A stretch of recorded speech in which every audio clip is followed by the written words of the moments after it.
अस्सलाम स्टूडेंट्स। हमने स्टार्ट किया हुआ था चैप्टर एनाटॉमी एंड फिजियोलॉजी का एंडोक्राइन सिस्टम, जिसमें हमने इसका जो फर्स्ट पार्ट था वो कंप्लीट कर लिया था, हाइपोथैलेमस और एंटीरियर पिट्यूटरी ग्लैंड। आज हम देखते हैं इसका next part, posterior pituitary gland, इसका स्ट्रक्चर कैसे होता है और इसके आगे कौन कौन से मेजर हार्मोन्स हैं और इनके क्या क्या फंक्शंस होते हैं। तो पहले हम इसका देखते हैं स्ट्रक्चर। जैसे मैंने आपको बताया था कि जो एंटीरियर पिट्यूटरी ग्लैंड होता है वो किस तरह से हाइपोथैलेमस के साथ कनेक्ट होता है। उसमें बेसिकली नेटवर्क होता है ब्लड वेसल्स का। ठीक है, ये मैं आपको यहाँ से दिखाती हूँ इसकी डायग्राम। जैसे हमने पढ़ा था एंटीरियर पिट्यूटरी का, ये क्या है, हाइपोथैलेमस है। ठीक है, और ये क्या है, पिट्यूटरी ग्लैंड है। इसमें ये पार्ट है एंटीरियर पिट्यूटरी ग्लैंड और ये वाला है पोस्टीरियर पिट्यूटरी ग्लैंड। ठीक है, ये हमने पढ़ लिया था कि जो एंटीरियर पिट्यूटरी ग्लैंड है ये वाला, या हाइपोथैलेमस के साथ ब्लड वेसल्स के थ्रू अटैच होता है। ठीक है, आज हम पढ़ेंगे जो पोस्टीरियर पिट्यूटरी ग्लैंड है वो हाइपोथैलेमस के साथ किस तरह से कनेक्ट होता है। तो बेसिकली ये आपको नज़र आ रही होंगे, इसमें न्यूरॉन्स होती हैं जो कि कनेक्ट करती हैं हाइपोथैलेमस को पोस्टीरियर पिट्यूटरी ग्लैंड के साथ। ठीक है, अब आपने पढ़ा होगा कि जो न्यूरॉन है उसकी स्ट्रक्चर कैसे होती है। इसके थ्री बेसिक पार्ट्स होते हैं। इसमें सेल बॉडी होती है, ठीक है, उसके बाद एक्सोन और आगे डेंड्राइट्स होते हैं। ठीक है, तो इसकी जो सेल बॉडीज होती हैं न्यूरॉन्स की, वो कहाँ पड़ी होती हैं, हाइपोथैलेमस के अंदर पड़ी होती हैं। ठीक है, और ये हमारे पास एक प्रॉपर पूरा बंडल होता है एक्सोन्स का, जिसको हम कहते हैं हाइपोथैलेमो हाइपोफिजियल ट्रैक्ट। ठीक है, और आगे इसकी जो भी यहाँ पे वेसिकल्स होते हैं, जो इसकी टर्मिनल्स होते हैं, उन टर्मिनल से आगे जो हार्मोन्स यहाँ से रिलीज होते हैं वो ट्रेवल करते हैं हाइपोथैलेमस से आगे पोस्टीरियर पिट्यूटरी ग्लैंड तक। ठीक है, तो ये हम पढ़ते हैं इसका स्ट्रक्चर अब, इसमें कैसे इसकी प्रॉपर फंक्शनिंग होती है और कैसे इसकी एनाटॉमी होती है। तो जो पोस्टीरियर पिट्यूटरी ग्लैंड है वो किस तरह से कनेक्ट होता है, न्यूरॉन्स के थ्रू कनेक्ट होता है हाइपोथैलेमस के साथ। जो न्यूरॉन्स की सेल बॉडीज हैं वो कहाँ पड़ी होती हैं, हाइपोथैलेमस में पड़ी होती हैं। और जो एक्सोन्स होती हैं उसका एक पूरा बंडल वहाँ पे क्रिएट होता है। उस बंडल को हम क्या कहते हैं, हाइपोथैलेमो हाइपोफिजियल ट्रैक्ट। ठीक है, उसके अलावा जो आगे उस एक्सोन्स के नीचे जो टर्मिनल्स होते हैं वहाँ पे कुछ वेसिकल्स होते हैं जहाँ पे हार्मोन्स ट्रेवल करके आते हैं हाइपोथैलेमस से पोस्टीरियर पोस्टीरियर पिट्यूटरी ग्लैंड की तरफ। ठीक है, तो आगे जो वो हार्मोन रिलीज होते हैं वो अपने अपने टारगेट टिश्यूज तक जाते हैं और अपने फंक्शंस परफॉर्म करते हैं। अब हम देखते हैं इसके जो बेसिक हार्मोन्स हैं वो कौन कौन से होते हैं। तो इसके बेसिक जो हार्मोन्स हैं दो हैं, एक ऑक्सीटोसिन है और एक एंटी डाययूरेटिक हार्मोन जिसको हम कहते हैं एडीएच या फिर वेसोप्रेसिन। तो ये इसके दो मेजर हार्मोन्स हैं जो कि रिलीज होते हैं पोस्टीरियर पिट्यूटरी ग्लैंड के थ्रू। अब हम देखते हैं इनको वन बाय वन। जो ऑक्सीटोसिन है इसके मेजर फंक्शंस कौन कौन से होते हैं और इनके टारगेट टिश्यूज कौन कौन से होते हैं, और इसके अलावा जो एडीएच है या एंटी डाययूरेटिक हार्मोन है इसका टारगेट टिश्यू कौन से होते हैं और इसके मेजर फंक्शंस कौन कौन से होते हैं। ठीक है, तो स्टार्ट करते हैं हम ऑक्सीटोसिन से। ठीक है, जो ऑक्सीटोसिन है वो स्टिमुलेट करता है टू टारगेट टिश्यूज को। अब वो कौन कौन से हैं, सबसे पहला है हमारे जो यूट्रस होता है उसके स्मूथ मसल्स, उनको इसने स्टिमुलेट करना होता है आफ्टर और ड्यूरिंग चाइल्ड बर्थ। ठीक है, इसका मेजर रोल इसमें होता है। दूसरा क्या है, muscle cells of the lactating breast. इसका मेजर जो टारगेट टिश्यूज हैं वो कौन कौन से हैं, एक तो यूट्रस है और दूसरा क्या है, ब्रेस्ट है। ब्रेस्ट से इसने मिल्क इंजेक्शन करवानी होती है। ठीक है, और जो यूट्रस है उसमें जो स्मूथ मसल्स हैं उसकी कॉन्ट्रैक्शन करवानी होती है ऑक्सीटोसिन ने। ठीक है, ये इसका पढ़ते हैं हम, यहाँ से डायग्राम भी पढ़ते हैं।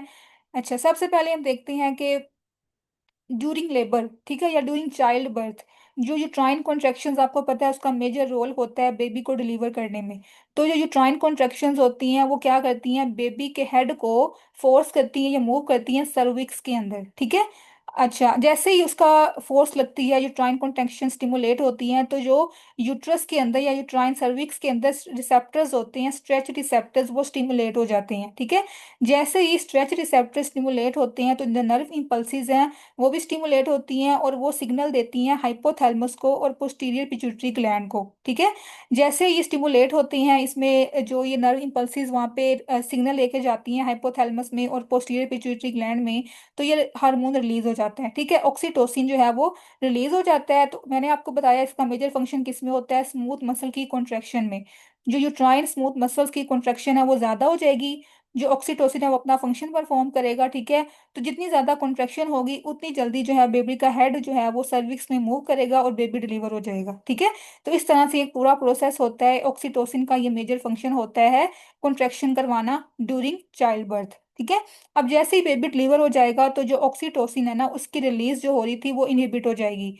Inhibition occur after delivery when uterine contractions no longer, ठीक है। तो जब बेबी डिलीवर हो जाता है यूट्राइन कॉन्ट्रैक्शन जो है वो इनहिबिट हो जाती हैं, तो अल्टीमेटली जो ऑक्सीटोसिन है ना उसकी सिक्रीशन भी इनहिबिट हो जाएगी, ठीक है। तो ये पूरा इसका फीडबैक मैकेनिज्म है जिसके थ्रू ये वर्क करता है ऑक्सीटोसिन।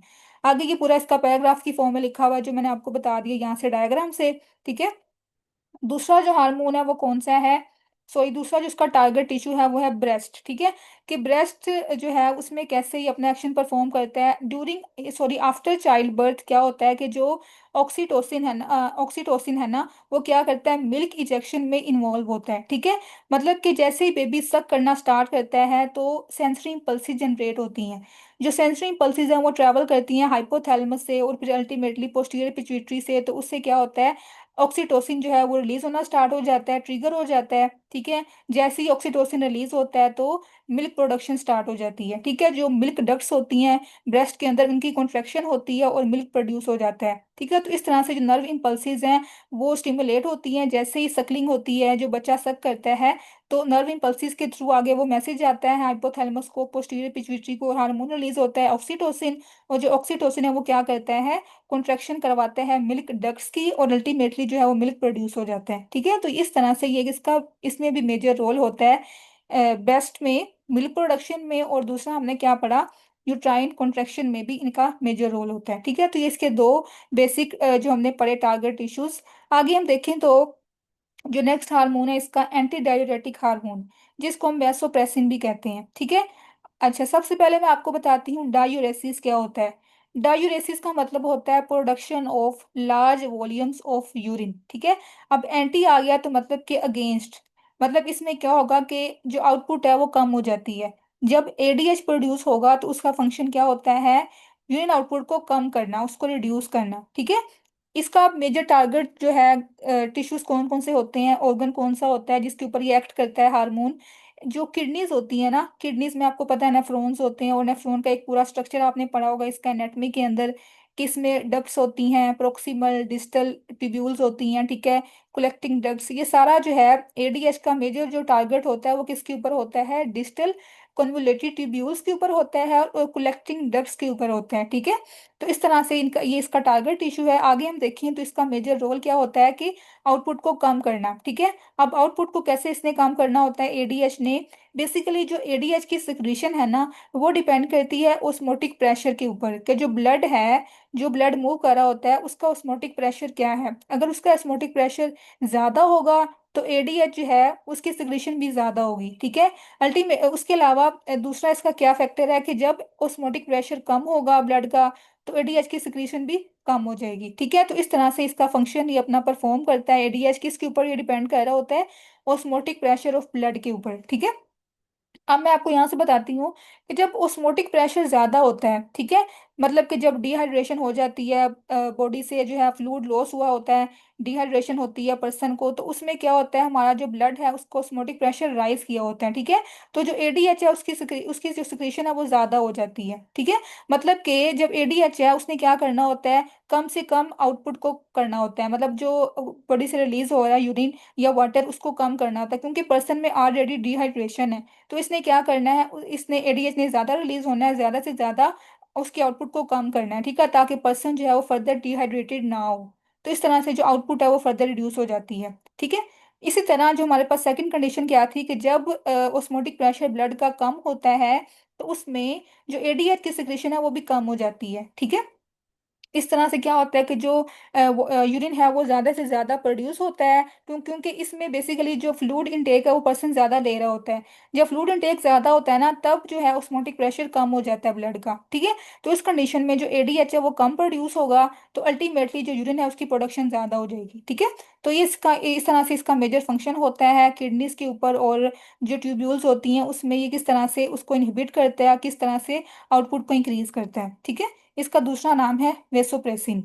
अगर हम यहाँ से देखें इसके डायग्राम से, तो क्या हुआ, ब्लड का ऑस्मोटिक प्रेशर जैसे कि रेज हो गया। जैसे हमने इसमें पढ़ा कि जो ब्लड का ऑस्मोटिक प्रेशर जब राइज होता है तो एडीएच की सिक्रीशन ज्यादा हो जाती है। ठीक है, वो कैसे ज्यादा होती है, जब ब्लड प्रेशर ज्यादा होगा, जो सॉरी ऑस्मोटिक प्रेशर है वो ज्यादा होगा ब्लड का, तो जो हाइपोथैलेमस है उसमें कुछ रिसेप्टर्स होते हैं जो कि स्टिमुलेट हो जाते हैं, ओस्मो रिसेप्टर्स। ठीक है, जैसे ही ऑस्मोटिक प्रेशर ज्यादा होता है तो जो हाइपोथैलेमस में रिसेप्टर्स हैं वो स्टिमुलेट हो जाएंगे। ठीक है, ओस्मो रिसेप्टर जब स्टिमुलेट होंगे तो वो स्टिमुलेट किसको करेंगे आगे फर्दर, पोस्टीरियर पिट्यूटरी ग्लैंड को। ठीक है, अब जो पोस्टीरियर पिट्यूटरी ग्लैंड है वो क्या रिलीज करेगा, एडीएच को रिलीज कर देगा। ठीक है, जैसे ही एडीएच ज्यादा रिलीज होगा तो मतलब कि जो ये जो हमारे पास था वाटर की रीअब्जॉर्प्शन है वो क्या हो जाएगी, ज्यादा होती जाएगी किडनीज के थ्रू, ताकि कम से कम यूनिट प्रोड्यूस हो। क्योंकि पर्सन जो है पहले डिहाइड्रेटेड है, तो हम चाहते हैं कि बॉडी से कम वाटर रिलीज हो। ठीक है, मतलब ज्यादा से ज्यादा एब्जॉर्ब हो बॉडी के अंदर।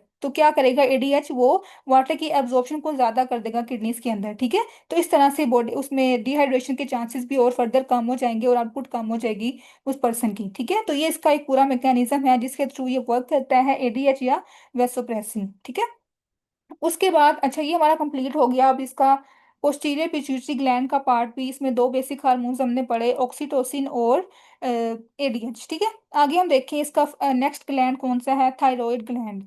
अब जो थायराइड ग्लैंड है इसका स्ट्रक्चर आपने पहले पढ़ लिया होगा एनाटॉमी के अंदर। अब इसके आगे हम पढ़ते हैं हार्मोन्स कौन कौन से होते हैं, इनके क्या क्या फंक्शंस होते हैं। ठीक है, मैं आपको जस्ट यहाँ पे ओवरव्यू दे देती हूँ कि जो थायराइड ग्लैंड है इसकी लोकेशन क्या होती है।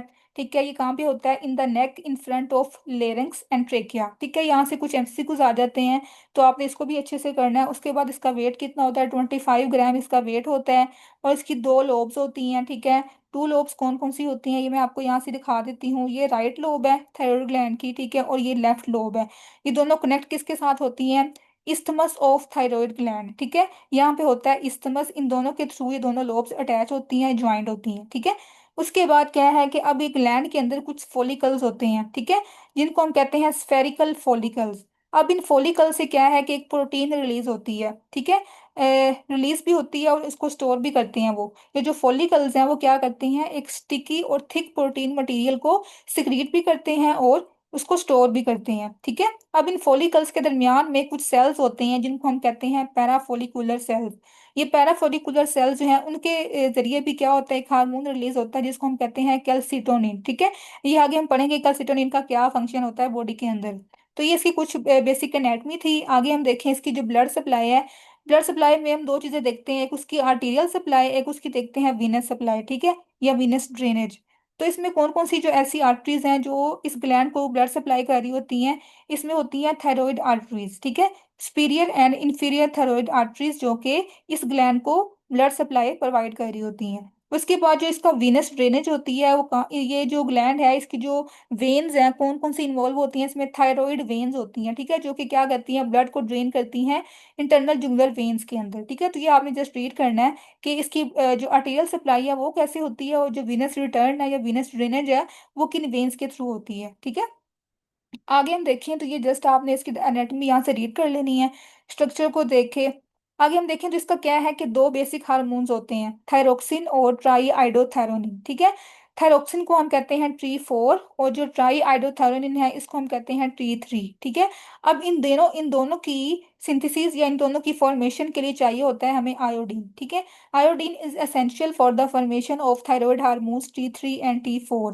जब बॉडी में आयोडीन की डेफिशिएंसी होगी तो अल्टीमेटली ये दोनों हार्मोन्स प्रोड्यूस नहीं होंगे, उनकी फॉर्मेशन नहीं होगी, तो जो इनके फंक्शंस थे वो भी परफॉर्म नहीं होंगे। ठीक है, तो आगे हम देखें तो क्या है कि जो आयोडीन है उसके मेजर सोर्सेज कौन कौन से हैं जहाँ से हम ले सकते हैं आयोडीन। तो इसके डाइटरी सोर्सेज में सी फूड है, वेजिटेबल्स वगैरह हैं जिनमें आयोडीन रिच होता है। ठीक है, और आयोडीन आपको पता है साल्ट जिसमें आयोडीन रिच अमाउंट में होता है, तो इनके थ्रू जो है वो आयोडीन हम ले सकते हैं। इस पूरे प्रोसेस को हम कहते हैं आयोडीन ट्रैपिंग। कि इसमें क्या होता है, जो थायराइड ग्लैंड ग्लैंड है वो हमारे ब्लड से आयोडीन को ट्रैप करता है, उसको टेकअप करता है। इस प्रोसेस को हम कहते हैं आयोडीन ट्रैपिंग। ठीक है, अब हम देखें तो इनके मेजर फंक्शंस क्या क्या होते हैं, T3 का और T4 का। सबसे पहले क्या लिखा हुआ है कि जो T3 है, T3 और T4, अब इन दोनों में से ज्यादा बॉडी में अबंडेंट फॉर्म में होता है वो कौन सा है, T4 होता है, ठीक है। इसकी ज्यादा अमाउंट बॉडी में प्रेजेंट होती है, लेकिन ये लेस पोटेंट होता है, ठीक है, मतलब इसकी ज्यादा इफेक्टिवनेस जो है वो कम होती है T3 की निस्बत, ठीक है। अच्छा, उसके बाद हम देखें तो अब इनके जो फंक्शंस होते हैं वो क्या क्या होते हैं, ये हम देखते हैं। जो T3 और T4 है ना, वो क्या करते हैं, हमारी बॉडी में जो मेटाबॉलिज्म है ना उसको कंट्रोल कर रहे होते हैं, ठीक है। जो मेटाबॉलिक रेट होता है उसको इंक्रीज करते हैं। उसके अलावा जो हमारे मेजर मैक्रोमोलिक्यूल्स होते हैं, कार्बोहाइड्रेट्स, प्रोटीन्स और फैट्स, उनके मेटाबॉलिज्म को भी रेगुलेट करते हैं, ठीक है। T3 and T4 both. लेकिन अब ये देखें, अगर T3 और T4 कम हो गया है तो मतलब कि हमारा बॉडी का जो मेटाबॉलिज्म है वो भी डिस्टर्ब हो जाएगा, वो डिक्रीज हो जाएगा। उसके अलावा जो हमारे दूसरे मैक्रोमोलिक्यूल्स की मेटाबॉलिज्म है वो भी डिस्टर्ब हो जाएगी, ठीक है। तो इसका मेजर रोल होता है मेटाबॉलिज्म के अंदर, ठीक है। अब यहाँ पे ये क्वेश्चन इंपॉर्टेंट है कि जब T3 और T4 की सिक्रीशन ज्यादा हो जाती है उस कंडीशन को हम कहते हैं हाइपरथायरॉयडिज्म, ठीक है। और जब इनकी सिक्रीशन कम होती है तो उसको हम कहते हैं हाइपोथायरॉयडिज्म, ठीक है। अब इनमें सिम्टम्स क्या क्या अपेयर होती हैं, ये आपने डिफरेंस याद करना, ये इंपॉर्टेंट है। हाइपरथायरॉयडिज्म में क्या होता है कि T3 T4 ज्यादा रिलीज होता है, तो अल्टीमेटली जो मेटाबॉलिक रेट है उस पर्सन का वो इंक्रीज हो जाएगा, ठीक है। जब मेटाबॉलिक रेट ज्यादा होगा तो अल्टीमेटली जो है उसका वेट लॉस हो जाएगा, उसकी एपिटाइट जो है वो इंक्रीज हो जाएगी। उसके बाद एंग्जाइटी होगी, हेयर लॉस हो जाएगा, टेकिकार्डिया, पाल्पिटेशंस होंगी, ठीक है। मतलब आप इसमें देखें, इसका जो पूरी बॉडी के सिस्टम है ना वो सारे इफेक्ट होते हैं। उसका ब्रेन, उसकी स्किन, उसके हेयर, ठीक है, उसके अलावा उसका हार्ट, ये सारा जो, इसके अलावा जीआई ट्रैक्ट में डायरिया उसको हो जाएगा, ठीक है। उसकी जो आईज हैं वो उसमें जो है ना इनलार्ज हो जाएंगी, इनको हम कहते हैं एक्सोपथैलेमस, ठीक है। तो इस तरह से ये पूरी बॉडी के जो सिस्टम्स हैं वो अफेक्ट होते हैं।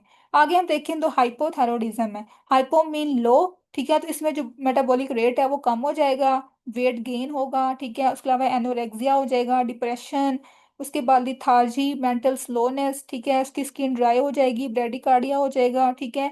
उसके अलावा कोल्ड ड्राई स्किन होगी, कॉन्स्टिपेशन डेवलप हो सकती है इसमें, ठीक है। तो ये इसकी आपने डिफरेंस याद रखना है, इन दोनों में क्या क्या सिम्टम्स आते हैं बॉडी के अंदर, ये आपने याद करना है।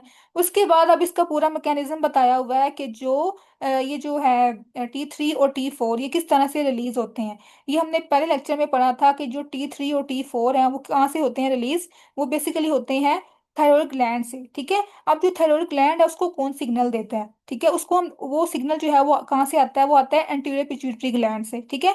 और जो एंटीरियर पिट्यूटरी ग्लैंड है उसको कौन सिग्नल देता है, हाइपोथैलेमस, ठीक है। तो इसका एक पूरा प्रोसेस होता है, ये हम देखते हैं। सबसे पहले क्या हमारे पास कोई स्टिमुलस आता है, जैसे कि एक्सरसाइज है, स्ट्रेस वगैरह है, malnutrition, low blood glucose level या स्लीप, ठीक है, ये सारे हमारे पास क्या हैं, स्ट्रेसर्स हैं, ये स्टिमुलेशन प्रोवाइड करते हैं। जैसे ये स्टिमुलस इनमें से कोई भी आया तो हाइपोथैलेमस जो है वो एक्टिवेट हो जाएगा, ठीक है। हाइपोथैलेमस से क्या रिलीज होगा, रिलीजिंग हार्मोन, ये हमने पढ़ा कि हाइपोथैलेमस हमेशा रिलीजिंग हार्मोन प्रोड्यूस करता है, ठीक है। अब इसमें इस कंडीशन में कौन सा रिलीजिंग हार्मोन प्रोड्यूस होगा, थायरोट्रोफिन रिलीजिंग हार्मोन, जिसको हम TRH भी कहते हैं, ठीक है। अब ये क्या करेगा, ये ट्रेवल करेगा आगे जो एंटीरियर लोब होता है पिट्यूटरी ग्लैंड का, उसको ये सिग्नल देगा और वहां से क्या रिलीज होगा, TSH रिलीज होगा, ठीक है, थायराइड स्टिमुलेटिंग हार्मोन। अब ये क्या करेगा, ये आगे ट्रेवल करेगा थायराइड ग्लैंड, जो कि इसका मेजर टिश्यू है, ऑर्गन सॉरी टारगेट टिश्यू है थायराइड ग्लैंड, ठीक है। अब यहाँ से प्रोड्यूस होते हैं दो मेजर हार्मोन्स, T3 और T4। अब T3 और T4 का लेवल जो है ब्लड में ज्यादा हो जाएगा, क्योंकि अब ये प्रोड्यूस हो रहे हैं थायराइड ग्लैंड से, ठीक है। और अपना जो फंक्शंस इनके होते हैं मेटाबॉलिज्म के वो अपना परफॉर्म करेंगे, ठीक है। जैसे ही अपना फंक्शन परफॉर्म कर लेंगे तो इनका जो लेवल आहिस्ता आहिस्ता बॉडी में कम होता जाएगा, तो ये इनहिबिशन परफॉर्म करते जाएंगे, ठीक है। तो मतलब कि ये सिग्नल देंगे कि अब इसका लेवल राइज हो गया है बॉडी में, ठीक है, मेटाबॉलिज्म भी रेज हो गया, तो ये अल्टीमेटली जो है वो इसको इनहिबिशन के थ्रू इसकी स्टिमुलेशन को कम कर देंगे, ठीक है। तो ये एक पूरा प्रोसेस होता है T3 और T4 के रिलीज होने का। इसको भी हम कहते हैं negative feedback mechanism of secretion of T3 and T4, ठीक है। ये हो गया हमारा थायराइड ग्लैंड पूरा, जिसमें हमने पढ़ लिया इसके फंक्शंस, इसकी एनाटॉमी भी हमने देख ली। उसके बाद आगे हम देखें तो एक और हार्मोन बताया था मैंने आपको स्टार्टिंग में, कैल्सिटोनिन। अब ये कहाँ से रिलीज होता है, जो हमने पढ़ा पैराफोलिकुलर सेल्स होते हैं जो कि इसको रिलीज करते हैं कैल्सिटोनिन को, ठीक है। अब इसमें से काफी ज्यादा एमसीक्यूज आते हैं कि जो कैल्सिटोनिन है इसका मेजर रोल क्या होता है। इसने जो ब्लड के अंदर कैल्शियम का लेवल है ना उसको कम करना होता है, ठीक है। कम कैसे करता है ये, ये बेसिकली इसका जो मेजर एक्शन होता है ना वो होता है बोन सेल्स के ऊपर, ठीक है। ये बोन सेल्स के अंदर कैल्शियम की स्टोरेज को इंक्रीज करता है, ठीक है।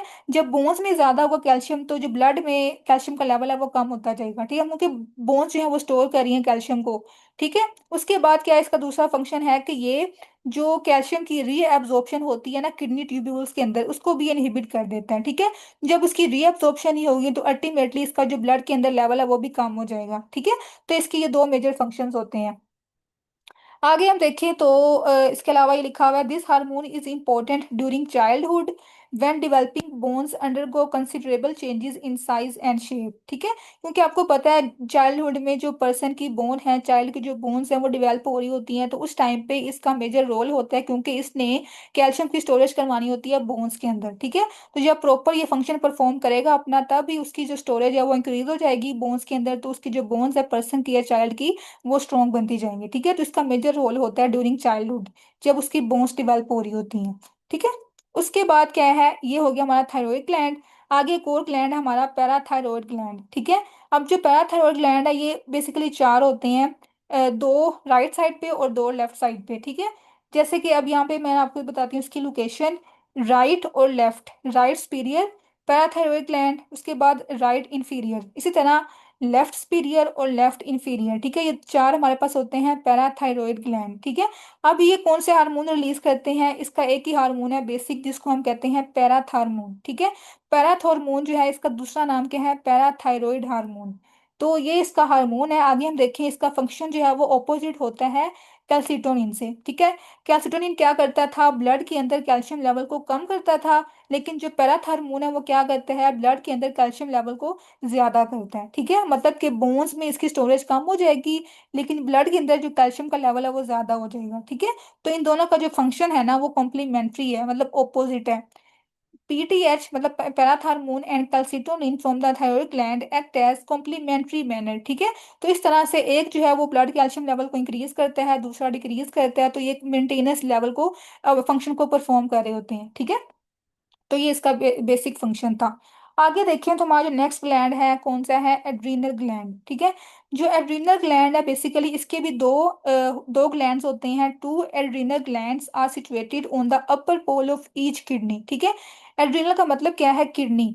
तो किडनीज के ऊपर क्या होते हैं, एड्रीनल ग्लैंड प्रेजेंट होते हैं। ये लेफ्ट किडनी है, इसके ऊपर एक ग्लैंड होगा लेफ्ट एड्रीनल ग्लैंड, और दो राइट किडनी है इसके ऊपर क्या होगा, राइट एड्रीनल ग्लैंड, ठीक है। अब जो एड्रीनल ग्लैंड है उसके आगे फर्दर दो पार्ट्स होते हैं, एक मेडुला और एक कोर्टेक्स, ठीक है। इन दोनों के अलग अलग हार्मोन्स हम पढ़ेंगे कि जो एड्रीनल कोर्टेक्स है उसके कौन कौन से हार्मोन्स हैं, उनके क्या फंक्शंस हैं, और जो एड्रीनल मेडुला है इसके कौन कौन से हार्मोन्स हैं, इनके क्या फंक्शंस होते हैं, ठीक है।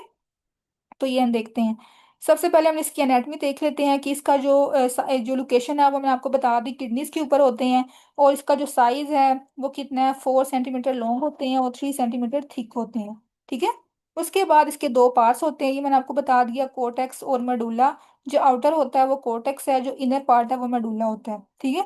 उसके बाद जो ब्लड सप्लाई है वो इसको कौन कौन सी आर्टरीज हैं जो सप्लाई कर रही होती हैं ब्लड, इसमें एब्डोमिनल एओर्टा, उसके बाद रीनल आर्टरीज जो कि इसको ब्लड सप्लाई करती हैं, और इसकी जो वीनस ड्रेनेज है वो किसके थ्रू होती है, सुपरा रीनल वेन्स के थ्रू जो है इसमें जो वेन्स हैं वो ड्रेन करती हैं ब्लड को, ठीक हो गया। ये इसकी ब्लड सप्लाई है। आगे हम देखें तो अब इसमें जो मेजर सॉरी जो इनके हार्मोन्स होते हैं ना वो कौन कौन से होते हैं, ये जस्ट आपने पैराग्राफ रीड करना है। ये इसमें ये बताया हुआ है कि जो एड्रीनल ग्लैंड है ना उसका स्ट्रेस के साथ क्या लिंक होता है, ठीक है।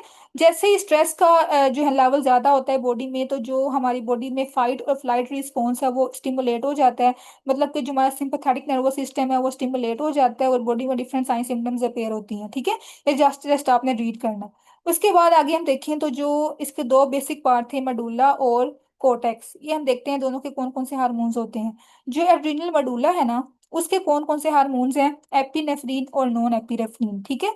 जो एपिनेफ्रीन है वो कितनी इसकी परसेंटेज है, 80% ये प्रोड्यूस होता है, और जो नॉर एपिनेफ्रीन है वो 20% प्रोड्यूस होता है, ठीक है। ये आपने इसका दूसरा नाम भी याद करना है कि जो एपिनेफ्रीन है उसको हम कहते हैं एड्रीनालिन, और जो नॉर एपिनेफ्रीन है उसका दूसरा नाम क्या है, नॉर एड्रीनालिन, ठीक है। उसके बाद आपने इसकी परसेंटेज याद करनी है। आगे हम देखें तो अभी दोनों हार्मोन्स के क्या फंक्शन होते हैं। इसका बेसिक फंक्शन ही होता है सिंपैथेटिक नर्वस सिस्टम को स्टिमुलेट करना, ठीक है। जो हमारी जिसको हम कहते हैं फाइट और फ्लाइट रिस्पॉन्स। इस रिस्पॉन्स में क्या होता है कि जो हमारी बॉडी के कुछ सिम्टम्स अपेयर होते हैं, जैसे कि हार्ट रेट इंक्रीज हो जाता है, ठीक है, उसके बाद ब्लड प्रेशर का लेवल ज़्यादा हो जाता है, और जो हमारे बेसिक असेंशियल ऑर्गन्स हैं वहाँ पे ब्लड सप्लाई ज़्यादा हो जाती है, ठीक है, उसके बाद मेटाबॉलिक रेट ज़्यादा हो जाता है, प्यूपिल्स डायलेट हो जाते हैं, ठीक है। तो ये दोनों जो हार्मोन्स हैं, एपिनेफ्रीन और नॉर एपिनेफ्रीन, ये किस में एक्टिवेट होते हैं, जब हमारी बॉडी में फाइट और फ्लाइट रिस्पॉन्स एक्टिवेट होता है, ठीक है। तो जब फाइट और फ्लाइट रिस्पॉन्स एक्टिवेट होता है तो उसमें बॉडी में डिफरेंट सिम्टम्स ये वाली अपेयर होती हैं, ठीक है। उसके बाद आगे जो सेकंड पार्ट था इसका एड्रिनल ग्लैंड का, वो है एड्रिनल कोर्टेक्स, ठीक है। जो एड्रिनल कोर्टेक्स था, इनर वाला पार्ट, इसके कौन कौन से हार्मोन्स होते हैं, इसके बेसिक तीन हार्मोन्स होते हैं। पहला हार्मोन क्या है, ग्लूकोकोर्टिकोइड्स, उसके बाद है मिनरेलोकोर्टिकोइड्स, और थर्ड पे है सेक्स हार्मोन्स, ठीक है, जिनको हम कहते हैं गुनेडोकोर्टिकोइड्स। तो ये तीनों ग्रुप्स होते हैं जो कि रिलीज होते हैं कहाँ से, एड्रिनल कोर्टेक्स से, ठीक है। अब इनको हम देखते हैं वन बाय वन। सबसे पहले क्या है, ग्लूकोकोर्टिकोइड्स।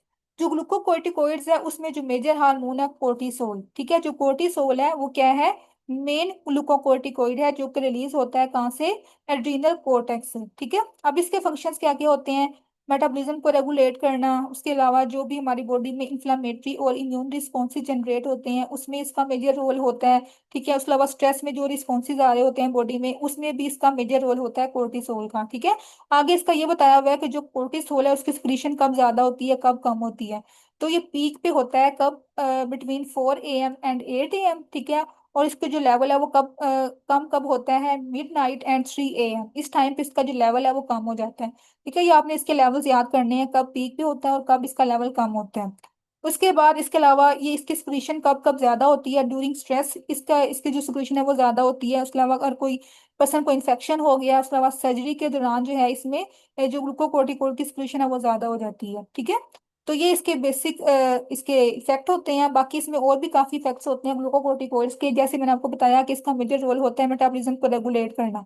तो जो भी हमारी बॉडी में मैक्रोमोलेक्यूल्स हैं, इसमें प्रोटीन्स हैं, फैट्स हैं, कार्बोहाइड्रेट्स हैं, उन सब की ये ब्रेक डाउन करते हैं, ठीक है। जो कोर्टिसोल है, जब ग्लूकोकोर्टिकोइड है, वो क्या करते हैं, जब हमारी बॉडी में जो कार्बोहाइड्रेट्स हैं उनकी ब्रेक डाउन होगी तो ग्लूकोज रिलीज होगा, ठीक है। तब ग्लूकोज लेवल ज्यादा होता है, उसको हम कहते हैं हाइपरग्लाइसीमिया, ठीक है। तो ये हाइपरग्लाइसीमिया कोज करता है। उसके बाद जब लिपिड्स की ब्रेकडाउन होती है उसको हम कहते हैं लिपोलाइसिस, ठीक है।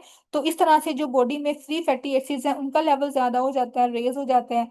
और जब हमारी बॉडी में प्रोटीन्स की ब्रेकडाउन होती है तो उससे क्या होते हैं, अमाइनो एसिड रिलीज होते हैं, ठीक है। तो ब्लड के अंदर अमाइनो एसिड्स का लेवल ज्यादा हो जाता है। तो मतलब कि जो तीनों मैक्रो मॉलिक्यूल्स हैं, कार्बोहाइड्रेट्स, प्रोटीन्स और लिपिड्स, इन तीनों को ये मेटाबोलाइज कर देता है, उनकी ब्रेकडाउन कर देता है, ठीक है, जो ग्लूकोकोर्टिकोइड्स होते हैं। उसके अलावा कुछ और इसके फंक्शंस होते हैं बॉडी में, कि ये एंटी इंफ्लामेटरी इसके कुछ फंक्शंस हैं, ठीक है, मतलब कि ये इन्फ्लामेशन को कम कर देता है। उसके अलावा हमारा जो बॉडी में इम्यून रिस्पॉन्स है उसको ये सप्रेस कर देता है, ठीक है, कम कर देता है। उसके अलावा जो वुंड हीलिंग है उसको भी डिले कर देते हैं, ठीक है, स्लो कर देते हैं।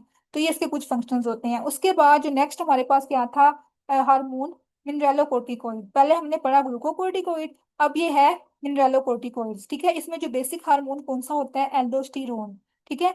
जो हमारे पास ग्लूकोकोर्टिकोइड, उसमें जो बेसिक हार्मोन था वो कोर्टिसोल था, लेकिन जो मिनरेलोकोर्टिकोइड है उसमें कौन सा है, एल्डोस्टेरोन है। अब जो एल्डोस्टेरोन है इसका बेसिक फंक्शन क्या होता है, कि इसने हमारी बॉडी में वाटर एंड इलेक्ट्रोलाइट के बैलेंस को मेंटेन करना होता है, ठीक है। इसने क्या करना होता है, जो हमारी किडनीज है ना, किडनीज में जो ट्यूब्यूल्स होती हैं उनके अंदर ये सोडियम की रीअब्जॉर्प्शन करवाता है, ठीक है। सोडियम को रीअब्सॉर्ब करवाता है और पोटाशियम को ये रिमूव करवाता है। ये इसके बेसिक फंक्शंस हैं, ये आपने याद रखने हैं, इसमें से एमसीक्यूज आ जाते हैं। कि जो एल्डोस्टेरोन है वो क्या करता है, बॉडी में, ये हमारी जो किडनीज हैं उनमें सोडियम को रीअब्सॉर्ब करवाता है और जो पोटाशियम है उसको रिमूव करवाता है थ्रू द यूरिन, ठीक है। तो ये इसका बेसिक फंक्शन होता है एल्डोस्टेरोन का। आगे हम देखें तो अब यहाँ पे एक मेजर सिस्टम है जो कि काफी दफा पेपर में पूछा गया है, जिसको हम कहते हैं रेनिन एंजियोटेंसिन एल्डोस्टेरोन सिस्टम, ठीक है। अब इसमें तीन वर्ड यूज हो रहे हैं, रेनिन, उसके बाद एंजियोटेंसिन और एल्डोस्टेरोन, ठीक है। इन तीनों को हम देखते हैं। जो रेनिन है वो एक एंजाइम है, एंजियोटेंसिन भी एक एंजाइम है और एल्डोस्टेरोन एक हार्मोन है। अब इन ये तीनों आपस में कैसे लिंक करते हैं, इनका क्या आगे सिस्टम है, यह मैं आपको डायग्राम के थ्रू भी समझाऊंगी, और यहाँ पे जो पैराग्राफ लिखा हुआ है यहाँ से भी हम पढ़ लेते हैं, ठीक है। When renal blood flow is reduced or blood sodium levels fall, the enzyme renin is secreted by the kidney cell. सबसे पहला स्टेप क्या होता है, कि जैसे ही हमारी बॉडी में ब्लड का वॉल्यूम कम होता है ना, तो अल्टीमेटली जो किडनीज है ना उसको भी ब्लड सप्लाई कम पहुंचेगी, ठीक है, उसको ब्लड फ्लो कम पहुंचेगा। तो जब किडनीज के अंदर ब्लड फ्लो कम हो जाता है ना, तो एक एंजाइम है जो किडनी सेल्स प्रोड्यूस करते हैं, उसको हम कहते हैं रेनिन, ठीक है। ये एंजाइम हमारे पास रिलीज हो गया, रेनिन। जैसे ही एंजाइम रेनिन रिलीज हुआ ना, उसने क्या करना है, इसका मेजर फंक्शन होता है कि इसने एक प्लाज्मा प्रोटीन होती है जिसको हम कहते हैं एंजियोटेंसिन, ठीक है। जो एंजियोटेंसिन है ना वो कहाँ से प्रोड्यूस होती है, लीवर से प्रोड्यूस होती है। लेकिन जो रेनिन था वो कहाँ से होता है, किडनी सेल्स के थ्रू होता है, ठीक है।